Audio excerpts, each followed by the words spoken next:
Kerry Today, in association with KWD Recycling, proudly continuing Kerry County Council's waste and recycling collection services throughout the county. Kerry Today with Jerry O'Sullivan.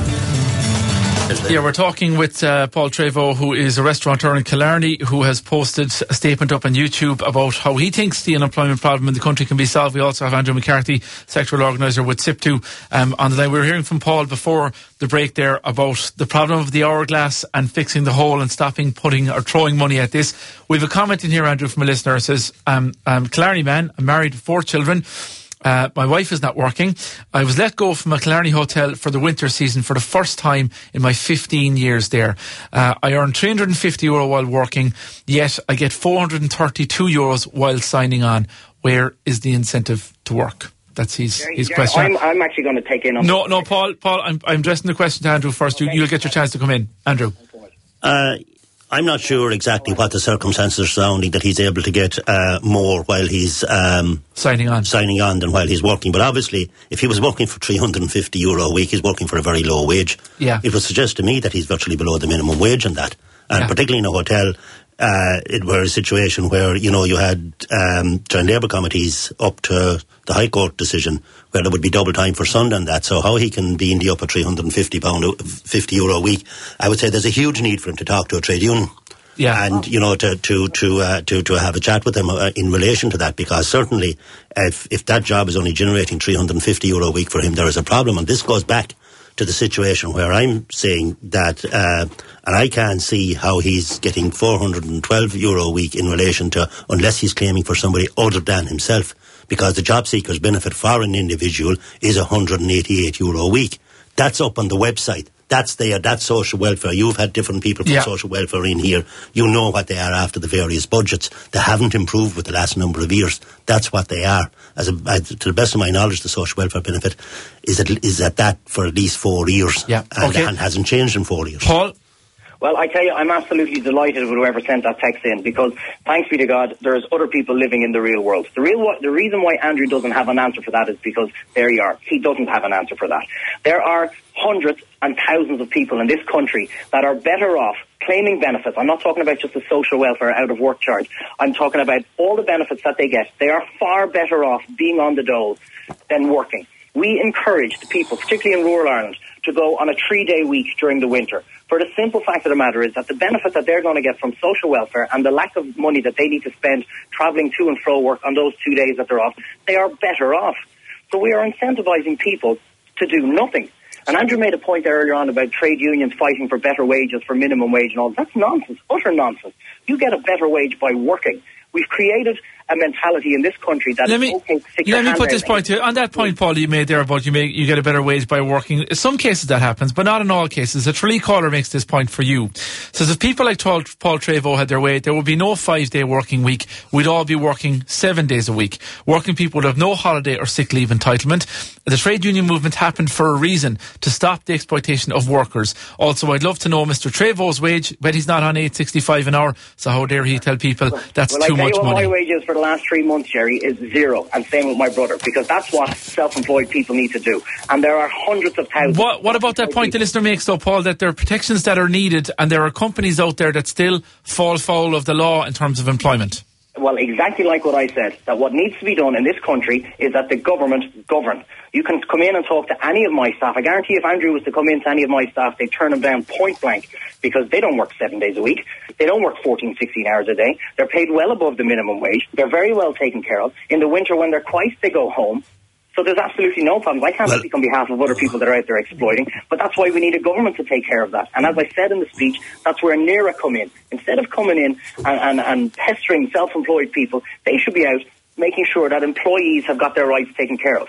The likes of Andrew and trade unions are charging people anywhere from 0.5% to 1% of their average salary to have rights that they have for free in the first place.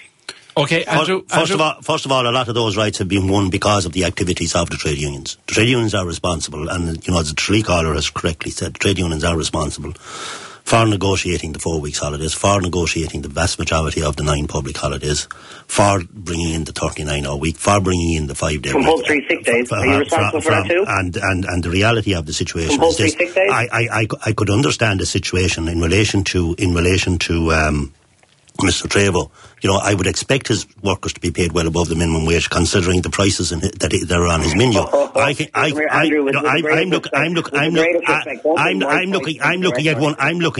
looking at one of his prices here in front of me. A traditional Trado's bacon and cabbage, $19.95. I can get a bacon and cabbage meal in most restaurants for about $11.95. Yeah, but that's all very subjective, Andrew. In terms of the quality of food you want and the type of markup that Mr. Trevo has on his prices, what he's making out of meat and what he's making out of vegetables. I mean, it's unbelievable. He should be paying his workers at least 3 times the minimum wage. With the greatest respect, the millions that disappeared out of the SIP2 junctions had an awful lot of bacon and cabbages throughout this country. So don't talk utter nonsense to me about the pricing of my menu. Do you think I would deliberately overcharge people? They wouldn't come in. Thankfully, the people of Killarney, Kerry, Ireland and throughout the world come into us because of our reputation for delivering fantastic food at a cracking value. Okay, so don't talk nonsense to me, because if you want to try and humiliate me and my prices, I'll make an absolute mess of you on the radio with your junkets, with your 4 or 5 billions that are millions that are disappearing. Okay, Paul, can I assure you one thing, Mr. Trevo, I have never been on a junket. Well, I have never been on a junket, and people who I have represented that know me in Kerry and that I have worked for a hell of a long time, they know that I have never been on a junket, and I haven't been. Want to bring this back, as a matter of fact, I wasn't. Hold on, I wasn't out of Ireland. I wasn't out of Ireland on trade union business. Trade union business for 19 years until this year.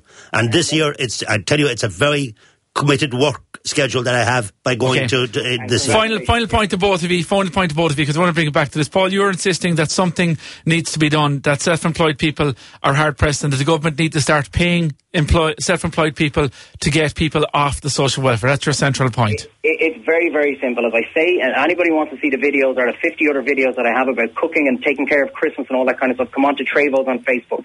You'll see it makes very, very perfect sense. In order to get us out of this mess, you must reward the people that are working, i.e. pay the employer half so that the employer can pay more, so everybody wins. Social welfare is down, the person is making more money, they've got their dignity back working, and we've got ourselves out of a massive mess. Social welfare is going to cost this country $20 billion per annum. We are taking 3.6 off the IMF come out. That is not even going to cover 1/4 of our social welfare bill. Yeah. And if you want to keep going on thinking that's your central point. Okay, Andrew, final point to you. Whatever's been done heretofore, whatever the point about Paul is making there in terms of that new idea to come in to try and get people off the social welfare. What's your solution? At the moment, things are going the wrong way. The bill is going up and the unemployment is going up. There is a need, certainly in the domestic economy, for wages to increase so that people's purchasing power can improve, and to bring back confidence into people to spend. People are going around in fear. People have huge mortgages. People are working, and that they're going around with huge mortgages, and they're afraid they won't be able to meet their bills from day to day. And until that kind of fear goes, and some kind of confidence comes in that, there are mechanisms there, and there should be mechanisms there to encourage employers to take people off the social welfare.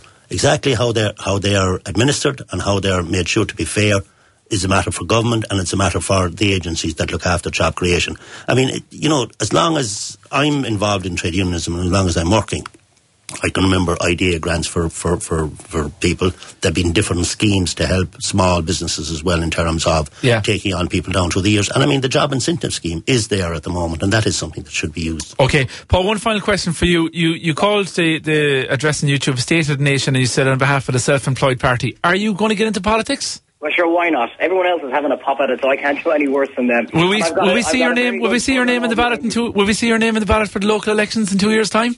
You know what, Jerry? I just might. But I tell you what, Jerry, there's people going around saying they're afraid to buy vouchers and everything because they're afraid if businesses won't be still in trade. Trevo's is getting stronger and stronger, and the perfect Christmas present for all your listeners is to come in and get a fantastic voucher for Killarney at High Street. Thanks, Paul. We'll leave it there. Happy Christmas, Andrew. No problem. For talking to you. No problem. Okay, it's Paul Trevo there of Trevo's in Killarney, maybe getting into politics, the self-employed party. Andrew McCarthy, sectoral organiser with SIP2. What do you think of the arguments both men were making?